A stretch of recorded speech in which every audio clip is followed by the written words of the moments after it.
ญาติโยมทุกคนทุกท่านนะครับไต่เสาร์วันที่16เมษายน2568คือ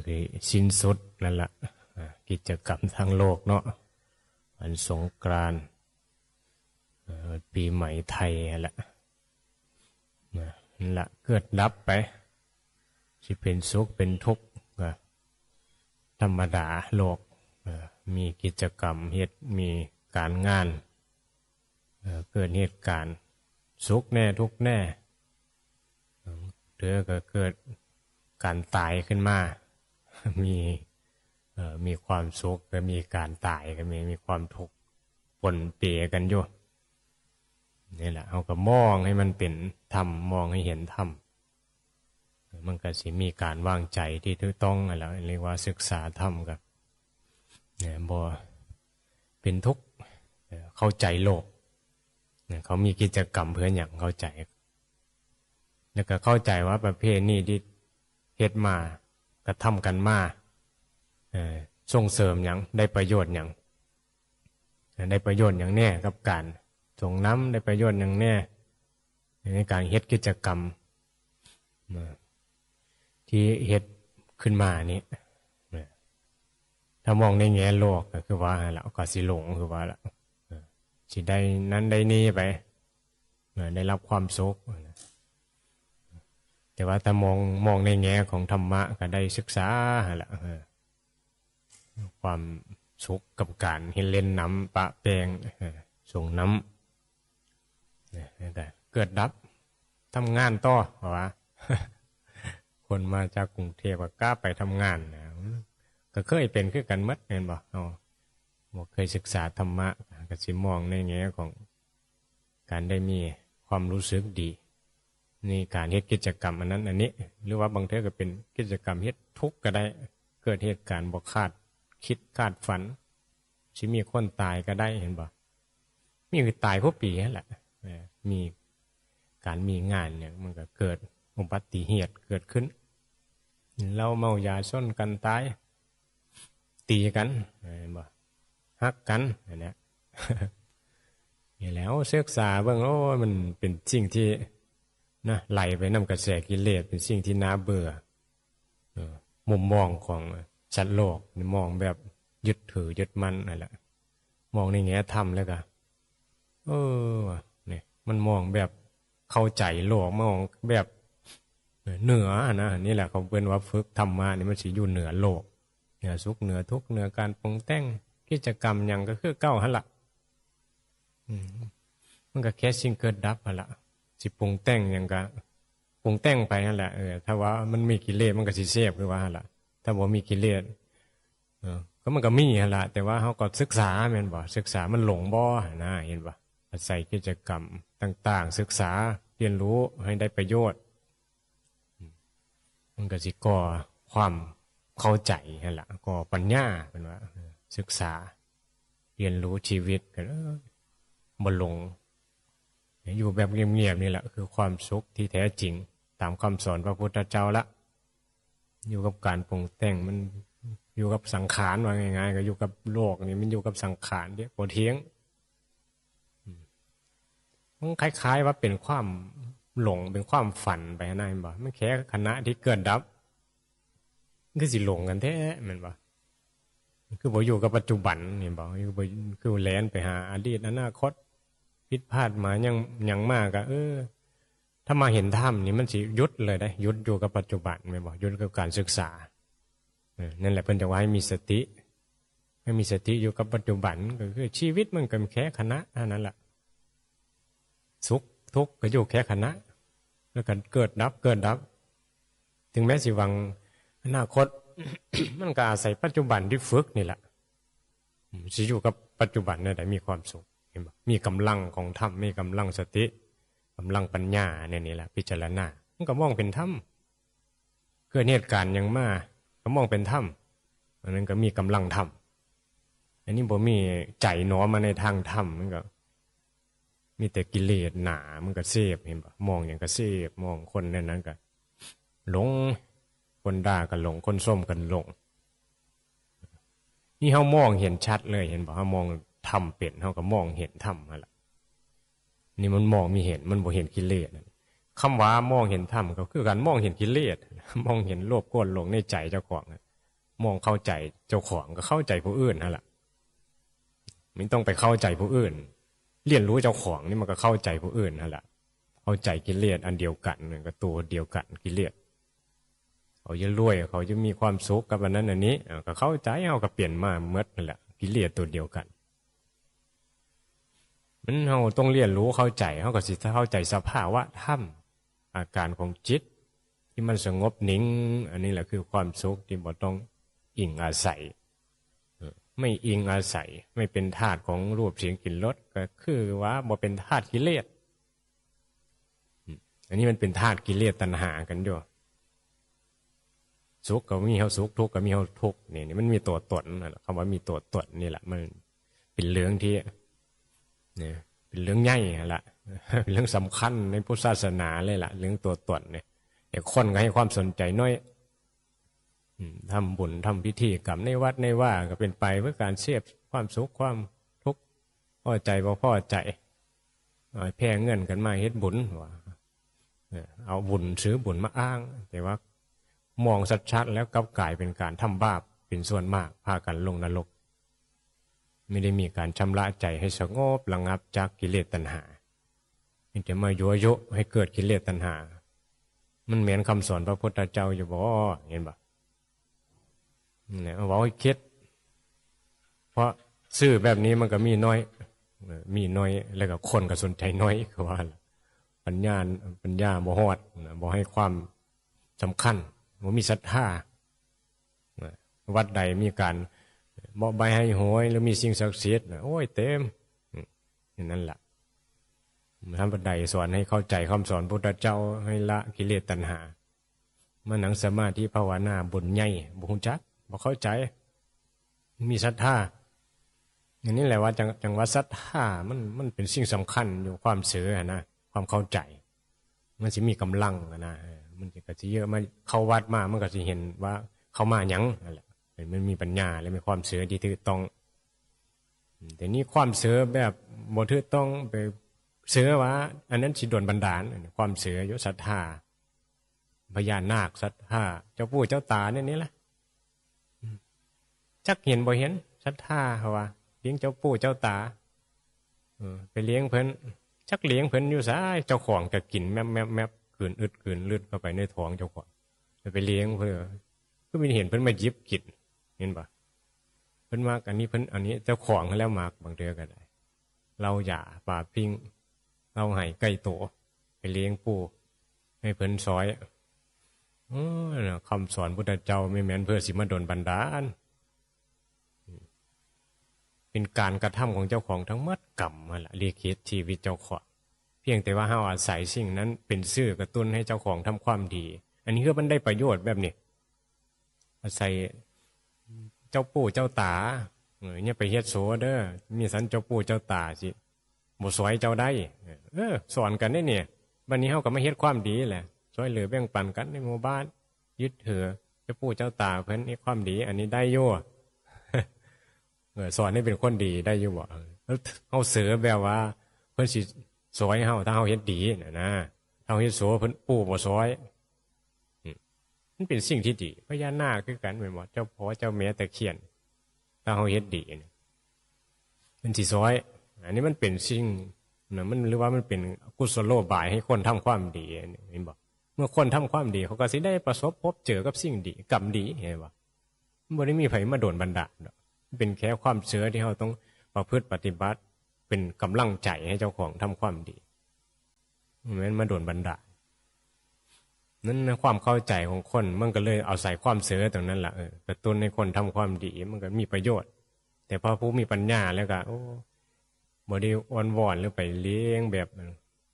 งมง่ายแบบว่ามีปัญญานะแบบเข้าใจแล้วว่าสิ่งสำคัญที่สุดคือการกระทำของเจ้าของ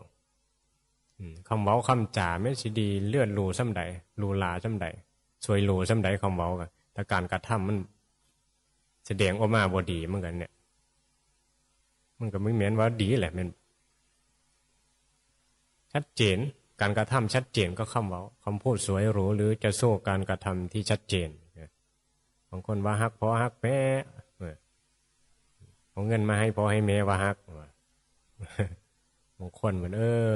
ฮักแบบใดล่ะทำตัวเป็นคนดีตัวฮักแม่บ่นี่คือแม่เป็นทุกข์ผู้นั้นผู้นี้เป็นทุกข์เอาตัวเองรอดเดือดร้อนคนแบบว่าฮักไปซื้อหันซื้อนี่มาเพราะว่าถวายบัถวายเราให้ขึ้นหอดหลายเอาคำเว้านี่เว้าเปลี่ยนเว้าจ่าเป็นคนก็สิหลงในคำเว้าหลงในสิ่งที่เขามาซื้อกันส่วนมากแล้วคนที่ซื้อแบบส่วนมากเนี่ยคือบ่ได้พิจารณานะปัญญาส่วนมากนี่สิซื้อรวดเว้าอย่างซื้อรวดพระพุทธเจ้ามีแม่นว่ามาเว้าให้ซื้อเว้าให้พิสูจน์เว้าให้เขามาเบิ่งเขามาบวชเบิ่งคนเดียวหูว่าพระพุทธศาสนาเป็นได้ใดบวชมาได้หยังศึกษาธรรมะได้หยังอันนี้เพิ่นให้มาเฮ็ดมาเรียนเบิ่งมารู้เบิ่งศึกษาเบิ่งด้วยเจ้าของมันบ่เรียนรู้ด้วยเจ้าของมันก็มีแม่นคนมีปัญญาแล้วคนโง่อยู่หั่นล่ะแม่นบ่เพราะว่าอาหารอันนี้แซ่บเด้อเจ้าก็ซื้อรถบ่แม่นบ่ก็ต้องสิพิสูจน์ก็คือการกินซิมเบิ่งนั่นคือผู้ฉลาดอันนี้รถเว้าหยังผู้นั้นบ่ดีก็ซื้อรถว่าเขาบ่ดี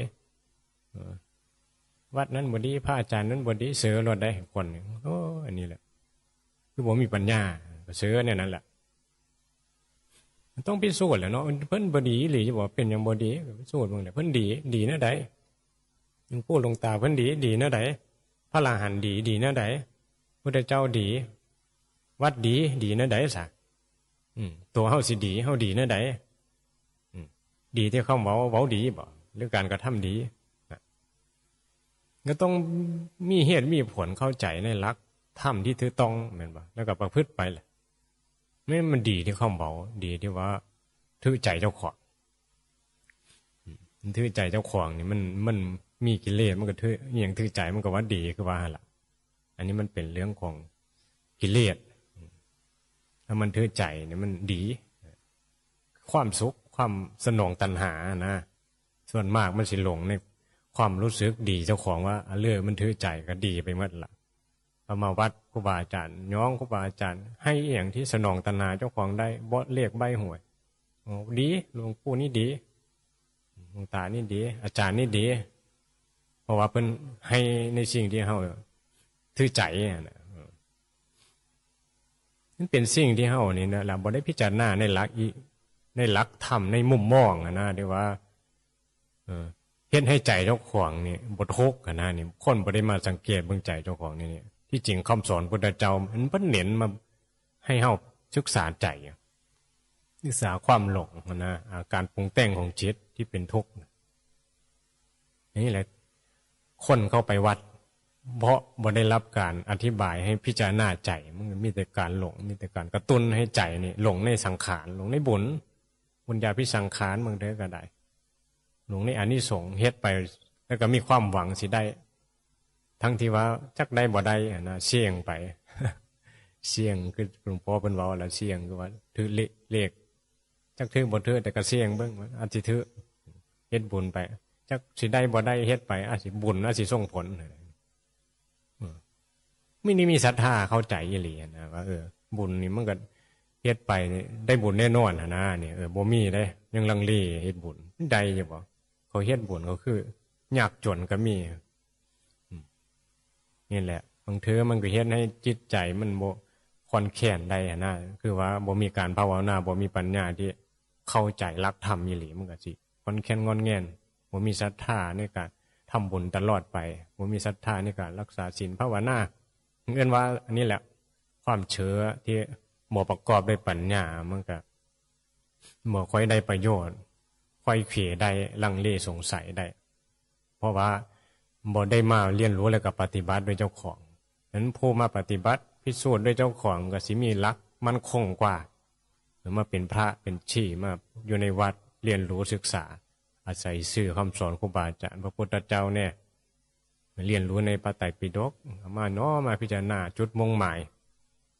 ของพระพุทธศาสนาคือหยังเห็นบ่เรียนรู้ไปพิสูจน์เจ้าของ ก็บ่ต้องสงสัยแหละมันเห็นด้วยเจ้าของอาหารนี่แซ่บก็ชิมเบิ่งด้วยเจ้าของก็เห็นเองแหละว่าโอ้แม่นอีหลีความบ่ยึดมั่นถือมั่นมันหมายถึงการวางใจการมีอยู่ในสิ่งที่มีที่เฮาสมมุติโลกว่าเฮามีอันนี้แต่ใจบ่ยึดอันนี้มันก็พิสูจน์ได้มันใช้ปัญญามันมีแม้นมันเป็นแค่คำเว้าหั่นนะคำเว้านี่มันเพื่อเว้าก็ได้ดอกอย่ายึดมั่นถือมั่นเพื่อก็เว้าได้ปล่อยวางเว้าได้กันเมื่อแต่แล้วฟังมาแต่เฮ็ดมีดูพิจารณาในใจเจ้าของอยู่มันว่างได้อีหลีอยู่บ่มันบ่ยึดอีหลีบ่นี่อย่างหนึ่งได้มันเรื่องของจิตป้านี่มันเว้าอยู่บ่ยึดแต่ใจมันหึมๆกันมีหึมๆก็ได้เขาด่ามาในนี้มาสิบ่ยึดว่าฟังครูบาอาจารย์ว่าใจมันอาจสิหึมมันสวนกันอยู่ก็ต่อต้านเห็นบ่กิเลสก็ทำงานต่อต้านแต่มันก็เดียกว่าผู้ที่มันบ่เข้าใจบ่มาปฏิบัตินี่แต่ฟังมาว่าหูแบบหูแค่ความจำแต่บ่ได้หูความจริงคือสภาวะธรรมที่มันเข้าไปบ่พอใจเขาแล้วเวลาเขาด่านั่นล่ะมันบ่ได้ว่างมันยังยึดโย่มันยังโง่โย่หั่นล่ะเห็นป่ะยึดในเสียงที่ด่าเกิดตัวตนขึ้นมาคำเว้านี่มันเว้ากันได้อยู่หั่นล่ะแต่ใจมันน้อมไปพิจารณาให้เห็นอยู่บ่อาการของจิตที่บ่ยึดน่ะเป็นแนวใดบ่ยึดอีหลีมันก็สงบแหละก็สุขแหละมันยังโง่อยู่มันยังยึดอยู่มันก็ยังทุกข์เห็นป่ะนี่เพิ่นให้มาพิจารณาเนี่ยฉะนั้นศึกษาไปมีสติศึกษาสิ่งกระทบต่างๆพบปะสังคมเห็นคนนั้นคนนี้หน้าตาแบบนั้นแบบนี้พอใจหรือบ่พอใจเขามันมีการปรุงแต่งในจิตอยู่แล้วกิเลสมันเฮาเอาหลักธรรมพิจารณานี่แสดงว่าเสริมความรู้ความเข้าใจพิจารณาในธรรมให้มันเป็นอาศัยเสื้อกระตุ้นให้พิจารณาแน่นี่ครูบาอาจารย์เพิ่นบอกเพิ่นสอนเนี่ยนี่ก็เน้นย้ำเห็นอย่างก็ให้พิจารณาแน่นี่คือพิจารณาเป็นธรรมนี่มันจังบ่ทุกข์ธรรมดาโลกเขามีความสุขธรรมดาผู้นั้นเป็นนั้นนิสัยเขาเป็นนั้นยังบ่มีธรรมะธรรมดาไปว่าธรรมะละกิเลสมันก็เป่าปานกับเบาะคนตาบอดย่างไปทั้งนั้นแหละบอกหรือว่าเว้าให้คนหูโน่ฟังเขาเลยหูเหลืองแล้วแม่นบ่หรือว่าสอนให้หมามันฟังเทศนี่บักแม็กฟังเทศเนี่ยมันก็เลยหูเหลืองอย่างแม่นบ่ละกิเลสเด้อคนก็เดี๋ยวมันโมธรรมะมันก็คล้ายๆว่ามืดนั่นแหละเบาะทางให้ก็บ่เห็นเนี่ยสิร้องเพลงม้วนซ้ำใดเขาก็บ่ได้ยินดอกคนหูโน่แต่คนเฮานี่บ่หูดีอยู่ในนี้ก็ยังมาบอกว่าอันนี้เด้อทางพ้นทุกข์เด้อก็ยังมีเห็นกันอยู่เห็นบ่พุทธเจ้าสีทางให้นิพพานละกิเลสตัณหาให้เห็นอาการของจิตที่มันปรุงแต่งเวลาเขาด่าอย่าไปทุกข์ก็ยังบ่น้อมไปพิจารณาคือบ่ย้างตามเพิ่นบ่ไปตามทางเพิ่นนั่นล่ะเพิ่นให้พิจารณาแนวนี้จังบ่ทุกข์ก็ยังบ่น้อมพิจารณาอยู่บ่แต่คนเข้าใจก็สิน้อมได้บัดนี้เห็นบ่เข้าใจธรรมคือแรกๆก็มาฟังธรรมแรกๆบ่เข้าใจมาฟังธรรมเข้าใจก็ต้องน้อมไปแม่นบ่ถือด่าอาการจิตคือทุกข์เนี่ยนี่มันคือหอนเห็นบ่เวลาสวดมันตัวสั้นแน่โตหอนขึ้นมาแน่หน้าดำคำเครียดขึ้นมาเห็นบ่วิตกกังวลเห็นบ่คนที่เป็นโรคเป็นไข้ส่วนมากก็เครียดเป็นโรคเครียดโรควิตกกังวลนั่นแหละคิดหลายปล่อยว่างไม่ได้นี่เห็นบ่ทุกข์มันจังมาว่าให้ทำสมาธิทำจิตให้สงบแน่ปล่อยว่างแน่นี่คำเว้าง่ายๆอยู่แต่เครียดมันยะกิเลสมันบ่ยอมพอแต่มาหลังนั่งรับตาแล้วโอ้ยแห้งคิดหลายกว่าเก่าอีกแห้งคิดหลายแห้งจะได้อันนั้นอันนี้ปรุงแต่งไปหรือว่ามาภาวนาก็จะบรรลุเด้จะเป็นอรหันต์เด้อยู่เหาะได้เด้อย่าไปปวดผู้นั้นผู้นี้เด้เพราะว่าอย่ามีฤทธิ์มีเดชได้ให้คนให้โยมมาหาหลายๆเด้เพราะว่าป ปรุงแต่งไปอีกนี่แต่เรื่องคนภาวนาบ่เป็นน่ะในลักษณะนี้คือเป็นบ้าได้เลยเป็นผีบ้าได้จริงๆถ้าเราเข้าใจคำสอนครูบาเข้าใจคำสอนพุทธเจ้ามีอย่างเกิดขึ้นก็แค่สิ่งปรากฏคือว่าเห็นแสงเห็นสีสว่างโพร่งหรือว่ามีอย่างเกิดสภาวะธรรมเวลาเนี่ยจงกรมนั่งสมาธิมันก็แค่สิ่งปรากฏเนี่ยมีตัวกูเข้ามาหลงนี่มาอวดนะมันเป็นธรรมดาเห็นบ่ธรรมะคือธรรมดาเนี่ยมีตัวตนมาหลงในสิ่งปรากฏปฏิบัติเนี่ยปฏิบัติเพื่อให้เข้าสู่โหมดของธรรมเป็นธรรมดาเนี่ยไม่ได้แม้ปฏิบัติเพื่อวิเศษวิโสก็ไผ่ได้แต่ในธรรมะไม่ได้แม้เรื่องวิเศษวิโสเรื่องมาอวดว่ากูดีกูเก่งอย่างเรื่องบ่มีกิเลสก็คือเรื่องบ่หลงในโลกเรื่องบ่มีตัวตนที่จะมาสุขทุกข์อย่างกับรูปเสียงกลิ่นรสก็กลายเป็นความว่างเฉยเป็นอุเบกขาธรรมสิมาหลงอย่างสิมามีตัวตนมาเก่งมาวิเศษวิโสอย่างมาหัวใดมาหัวลาเจ็ดอย่างเห็นให้คนหลงไปเต๊กเห็นปะ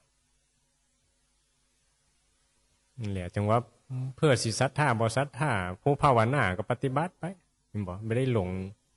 ในโลกไม่ได้ปฏิบัติธรรมเพื่อให้คนมาสรรเสริญเพื่อให้คนมายกย่องวิเศษผู้นั้นพระอาจารย์นั้นดีอาจารย์นี้เก่งเอ้าแล้วแต่แหละเยอะศรัทธาก็ไปหาแหละไปได้หยังแบบนี้เพิ่นสิโดนบันดาลอีหยังให้ได้หยังได้แล้วเป็นหน้าใดได้เงินได้ทองได้งานทำได้โผดีเมียดีได้หน้าใดมีความสุขอีหลีอยู่บ่มื้อหนึ่งสักมื้อหนึ่งสิบ่พัดพรากจากกันบ่สิบ่ตายจากกันบ่เมื่อตายจากกันเป็นสุขหรือเป็นทุกข์ก็เป็นทุกข์แล้วบ่ได้ภาวนาแม่นบ่แล้วความสุขอยู่ทางใดแสวงหาจนหัวงอจนที่เข้าโลกก็ยังบ่หูเห็นปะเห็นสิ่งเกิดดับอยู่ปะมันจังว่าอะไรเนี่ยมันคนศรัทธาน้อยคำสอนตรงนี้แล้วก็การมาเรียนรู้อยู่แบบเงียบๆโอ้ยบ่ได้กิเลสบ่ยอมต้องมีอย่างล้อต้องมีเยื่อให้เสพต้องมีเหียนให้ได้เฮ็ดแต่อยู่ในวัดก็ต้องหานั่นอันนี้เฮ็ดพาบางโลกก็อยู่ซื่อๆมีเป็นต้องหาเนี่ยนะเฮ็ดโยมันก็เฮ็ดที่มันจำเป็นมีประโยชน์ไอ้เฮ็ดแบบบ่ได้ประโยชน์ก็จะเฮ็ดไปอย่างนั้นแม่นบ่จังว่าสิ่งที่เฮาควรพิจารณาในวัดนี่สร้างประโยชน์อย่างนี้สร้างขึ้นมาแล้วก็อาศัยเพื่อหยังเสนาสนะอาหารกินเพื่อหยังอยู่เพื่อหยังมีชีวิตอยู่เพื่อหยังเนี่ยผู้ฉลาดก็สิรู้จักชีวิตรู้จักดำรงตนอยู่ยังบ่ทุกข์นั่นแหละสำคัญตรงนี้แหละคำว่าบ่ทุกข์อยู่ยังบ่ทุกข์อยู่แบบไหนนี่ก็อยู่แบบมีธรรมมีแบบเข้าใจนั่นแหละเข้าใจสังขารนี่แหละเข้าใจสุขเข้าใจทุกข์เข้าใจกิเลสที่มันปรุงขึ้นมาว่าสุขว่าทุกข์ก็แบบนั้นมันบ่แม่นมันเป็นความหลงถ้าเฮาหลงสุขหลงทุกข์นะก็ศึกษาแหละบัดเนี่ยมันจังบ่ทุกข์มันจังอยู่แบบบ่ทุกข์อยู่แบบบ่ทุกข์อยู่แบบสุขบ่ก็บ่แม่นก็อยู่แบบเข้าใจนั่นล่ะสุขก็เข้าใจทุกข์ก็เข้าใจนั่นล่ะนี่คือเพิ่นเอิ้นว่าศึกษาธรรมะถูกต้องแต่แบบนี้คนบ่เข้าใจก็เลยเอาความสุขเนี่ยมาล้อเห็นบ่เฮ็ดบุญสะสมบุญก็นำความสุขมาให้เห็นบ่นิพพานเป็นสุขอย่างยิ่งเนี่ยกล่าวคำว่าเอาซื่อตรงนี้มากระตุ้นว่าจะได้ความสุขกับมาทำบุญมารักษาศีลมาภาวนาแต่เมื่อเกิดปัญญาแล้วก็มันก็ทิมสุขทิมความรู้สึกตัวตนที่เป็นสุขภาวนาไปว่าสุขแท้จริงก็คือการที่ผมมีตัวตนมาสุขเพราะการมดทุกข์ก็คือการมดตัวมดตนนั่นเองเนี่ยมันมาอาศัยว่าพื้นฐานนะพื้นฐานว่าเอาซุกมาล้อต้องมีเยื่ออีกบ่เพราะว่ามันมีกิเลสอยู่เด้ตัวตนมันยังมีมันบอกเฮายังมีกิเลสมีตัวตนก็เลยเรื่องนี้มันยังมีความหลงว่ามีตัวตนซุกอยู่ก็ศึกษาเอาตัวตนมาศึกษาเพื่อให้เข้าใจว่า ตัวตนจริงๆบ่มีนะมันละตัวตนได้นั่นแหละมันก็คือความสุขคือนิพพานนั่นแหละแต่ผู้เข้าถึงนิพพานจริงๆกับบ่มีเพื่อสุขฉะนั้นผู้นี้คำสอนเนี่ยนี้มันหมายถึงผู้ที่ยังต้องศึกษาอยู่แหละศึกษาว่านิพพานเป็นสุขเขาก็จะต้องการความสุขเขาก็เลยต้องศึกษาผู้เข้าถึงจริงๆแล้วเขาถึงนิพพานคือพระอรหันต์แล้วเพิ่นก็บ่มีตัวตนมาสุขบ่มีความหลงแต่ก็อยู่กับทุกข์อยู่กับธรรมชาติที่บ่เที่ยงยังคล้องธาตุขันธ์อยู่พระอรหันต์เพิ่นก็มีหิวมีเจ็บมีร้อนมีหนาวตามอาการของกายนั่นแหละแต่ใจเพิ่นบ่ได้มีตัวตนมาสุขทุกข์นี่มันแยกได้ก็เข้าใจนะเข้าใจว่าร่างกายบ่แม่นเฮาแล้วเป็นธรรมดาของเขาอันนี้แหละฝึกใจให้น้อมไปพิจารณาอยู่เนืองๆนะเห็นบ่พิจารณาอยู่ทุกวันที่ว่าฟังธรรมนี่ก็เพื่อฟังเพื่อพิจารณาให้ทุกวันกิเลสมันก็พิจารณาคู่มือคือกันนั่นล่ะตื่นมามันก็จะกินอย่างน้อสิแซ่บเห็นอย่างน้อสิมีความสุขอันนั้นก็เห็นบ่ก็เป็นธาตุแต่กิเลสตัณหามาหลายภพหลายชาติแล้วทีนี้ก็เลยฟังธรรมนี่เป็นอธิบายให้เฮานี่พิจารณาในธรรมบัดนี้เห็นบ่อยู่วัดเห็นบ่มันก็ดีนั่นนี่แหละอันนี้เป็นเฮาน้อมพิจารณาใช่ปะมันก็สู้กันนี่เห็นบ่มันเถอะไปกินอาหารแซ่บมันก็หลงว่าโอ้ยแซ่บนั่นเด้บ่มีการพิจารณาปัจเจเวก